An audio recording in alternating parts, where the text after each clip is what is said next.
আপনার বিল আপনি 50 টাকাই দেন। 50 টাকা কেন? ওর ঠিকানা আছে 500 টাকা নিলে। আসলে আপু আমি তো বললামই আমার দোকানের একটা রুলস আছে, যারা সুন্দরী মেয়ে শুধুমাত্র তাদের জন্য 500 টাকা। তাহলে কি আমি দেখতে সুন্দর না? আমি দেখতে খারাপ? ওই মেয়ে থেকে কি আমি অসুন্দর? আমাকে কোন অ্যাঙ্গেল থেকে খারাপ লাগছে দেখেন তো? আমি কোন অ্যাঙ্গেল থেকে অসুন্দর? হ্যাঁ, আমি কত সুন্দর জামা পরেছি, কত সুন্দর ব্যাগ নিয়েছি, কত সুন্দর জুতা পরেছি। আপনার চোখের সমস্যা, তাই আমাকে সুন্দর মনে হয় না, বুঝতে পারছেন? মুডটাই খারাপ করে দেয়। ও যদি 500 টাকা দিতে পারে, আমি আপনাকে 1000 টাকা দিব। আমি ওর থেকে বেশি সুন্দর। আর নেক্সট টাইম যদি আমাকে সুন্দর না বলেন, আমি আপনার দোকানে ফুচকাও খেতে আসবো।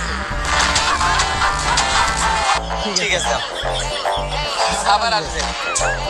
মায়া মানুষ একটু সুন্দর কইলেই মিলা যায়। যাক, 50 টাকা ফুচকা 1500 টাকা বেচা লাভই লাভ।